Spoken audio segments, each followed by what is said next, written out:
Hello friends, my name is Ruchika Sharma. Welcome to my channel study with Ruchika Sharma. आज हम class +1 का chapter 8 cash book start कर रहे हैं।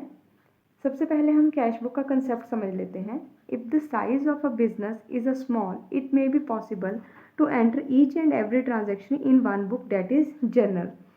जब बिजनेस का साइज स्मॉल होता है तो सभी ट्रांजेक्शन को एक ही बुक में, जो कि जर्नल होती है, उसमें रिकॉर्ड करना पॉसिबल होता है। But when the size of a business grows and the number of transactions become very large, it is not possible to record all the transactions in one journal only. But जैसे जैसे business का size बढ़ने लगता है तो सभी transaction को सिर्फ जर्नल में रिकॉर्ड करना पॉसिबल नहीं होता है। The journal is subdivided into a number of special journals. These special journals are known as a day book और special purpose book, subsidiary book और बुक्स ऑफ ओरिजिनल एंट्री। तब journal को सब divide कर दिया जाता है special journals में। वो स्पेशल जर्नल्स कौन से हैं? इन स्पेशल जर्नल्स को डे बुक भी कहा जाता है, स्पेशल पर्पस बुक भी कहा जाता है, सब्सिडरी बुक भी कहा जाता है और बुक्स ऑफ ओरिजिनल एंट्री के नाम से भी इन्हें जाना जाता है। हम सब्सिडरी बुक्स को डिस्कस कर लेते हैं। सब्सिडरी बुक्स 8 टाइप्स की होती हैं। First is cash book, second is purchase book, third is sales book, fourth is purchase return book, fifth is sales return book, sixth is bills receivable book, seventh is bills payable book and eighth is journal proper. Cash book में हम जितनी भी cash से related transactions होती हैं उनको record किया जाता है। कैश रिसीट्स होती हैं और कैश पेमेंट्स को हम इसमें रिकॉर्ड करते हैं। नेक्स्ट है परचेज बुक। अगर हमने गुड्स को क्रेडिट पर परचेज किया है तो उसको हम परचेज बुक में रिकॉर्ड करेंगे। और सेल्स बुक में जितनी भी क्रेडिट सेल होंगी, मतलब उधार में जो सेल किया होगा, उसकी हम रिकॉर्डिंग सेल्स बुक में करेंगे। परचेज रिटर्न बुक में हम उनको रिकॉर्ड करते हैं जो हमने गुड्स उधार पर तो खरीदी थी, लेकिन हमने उसको किसी भी रीज़न की वजह से रिटर्न कर दिया है, तो उसकी रिकॉर्डिंग परचेज रिटर्न बुक में की जाती है। सेल्स रिटर्न बुक में अगर हमने क्रेडिट पर सेल की थी कोई गुड्स और कस्टमर हमें वो गुड्स वापस कर चला जाता है, तो उसकी एंट्री हम सेल्स रिटर्न बुक में रिकॉर्ड करते हैं। नेक्स्ट है bills receivable book. Bills receivable book में हम बिल्स रिसीवेबल को, प्रोमिसरी नोट को, जो कि हमने वेरियस पार्टी से रिसीव किए हैं, उनकी एंट्री बिल्स रिसीवेबल बुक में करते हैं। अब बिल्स रिसीवेबल क्या होते हैं थोड़ा सा मैं आपको बता देती हूँ, लेकिन ये एक डिफरेंट चैप्टर है, उसमें ये पूरा आपको समझ में आ जाएगा। सपोज करो कि एक मिस्टर एस है और एक मिस्टर आर है। मिस्टर एस यहाँ पर सेलर है और मिस्टर आर जो है वो बायर है, वो गुड्स को बाय कर रहा है, खरीद रहा है। तो मिस्टर आर ने मिस्टर एस से 10,000 की गुड्स को परचेज किया है, लेकिन मिस्टर एस से कहता है कि मेरे पास आपको पेमेंट करने के लिए अभी पैसे नहीं है, मैं आपको जो पेमेंट है वो 2 महीने के बाद कर दूंगा। तो मिस्टर आर कहता है चलो ठीक है, आप मेरे परमानेंट कस्टमर हो तो मैं आपको ये गुड्स उधार में दे देता हूँ, बट आपको ये एश्योर करना पड़ेगा कि आप ये 10,000 की जो आपने गुड्स मुझसे खरीदी है उसकी पेमेंट आप मुझे 2 महीने के बाद कर दोगे। तो मिस्टर एस कहता है कि मैं एक बिल बनाता हूँ, आप उस पर साइन कर दीजिए। तो मिस्टर एस एक बिल बनाता है, उस पर वो डेट लिखता है कि किस डेट को ये ट्रांजैक्शन हुई है, और वो ये भी लिखते हैं कि 10,000 की गुड्स थी और आप इस 10,000 की गुड्स जो आपने मुझसे परचेज़ की है उसकी पेमेंट आप मुझे 2 महीने के बाद कर दोगे। और मिस्टर आर से कहता है कि अब वो इस पर आप साइन कर दीजिए। तो मिस्टर आर कहता है ठीक है, लो मैं इस पर साइन कर देता हूँ। तो ये जो बिल बना है ये बिल्स रिसीवेबल होगा, ठीक है। अब इस बिल को लिखा किसने है? मिस्टर आर ने। तो ये इसने इसको क्या किया है? ड्रॉ मतलब लिखा है, तो ये क्या बन जाएगा? ड्रॉर। और मिस्टर आर ने इसको एक्सेप्ट किया है, तो ये क्या बन जाएगा? एक्सेप्टर। और ये जो बिल है ये बन जाएगा BR, बिल्स रिसीवेबल, ठीक है। आई होप आपको ये समझ में आ गया होगा। तो बिल्स रिसीवेबल बुक में बिल्स जो रिसीवेबल्स हैं या प्रोमिसरी नोट्स हैं उन्हीं को हम जो रिसीव किए जाएंगे उनको रिकॉर्ड करते हैं इसमें। और बिल्स पेबल में, इस बुक में अगर बिल्स पेबल या प्रोमिसरी नोट को हम इशू करते हैं तो बिल्स पेबल बुक में उसको रिकॉर्ड किया जाता है। लास्ट है जर्नल प्रॉपर।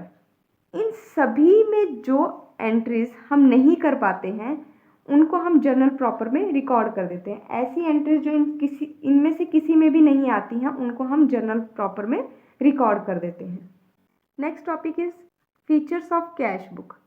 अब कैश बुक की फीचर्स क्या हैं, क्या इसकी विशेषताएं हैं, उसको डिस्कस कर लेते हैं।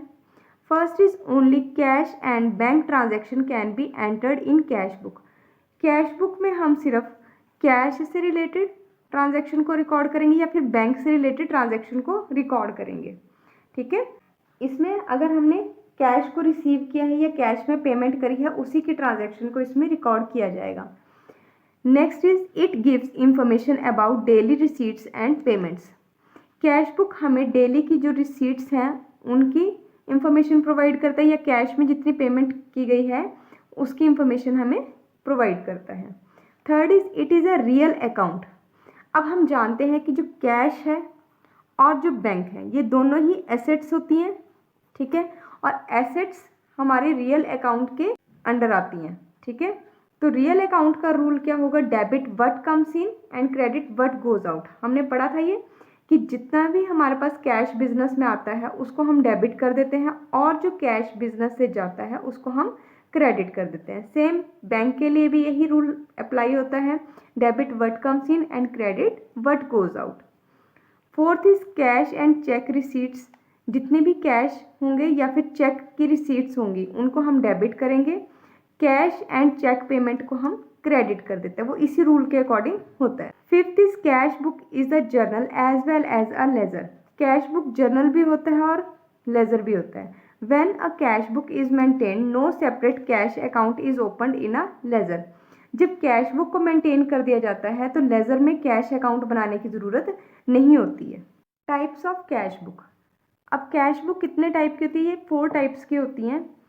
First is single column cash book, second is double column cash book, third is triple column cash book and fourth is पेटी cash book. Single column cash book में सिर्फ एक ही कॉलम बनाया जाता है जो कि होता है कैश का कॉलम, तो इसीलिए इसको सिंगल कॉलम कैश बुक बोला जाता है।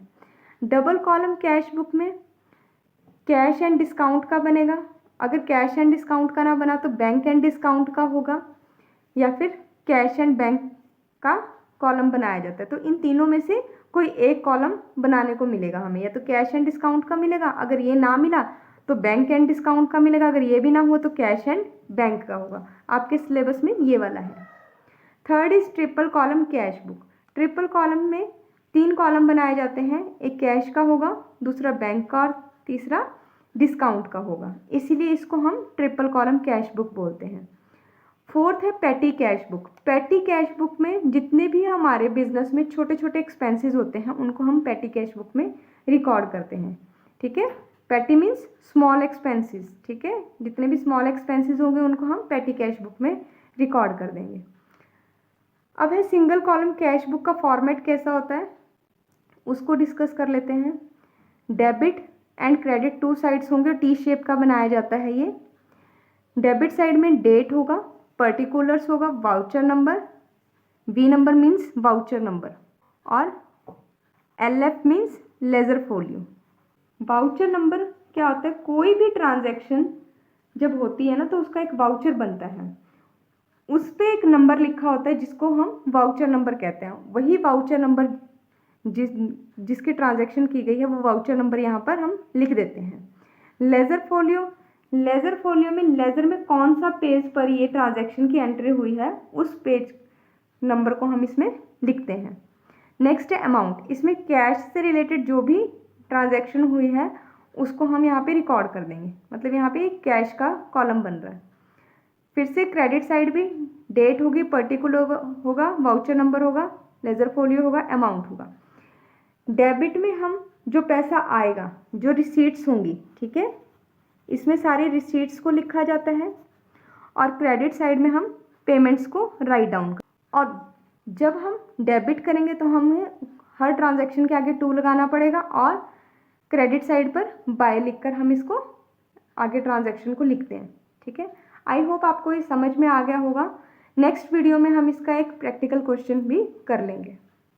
अगर आपको मेरी वीडियो अच्छी लगती है तो प्लीज़ इसे लाइक कीजिए, सब्सक्राइब कीजिए एंड शेयर कीजिए। Thank you.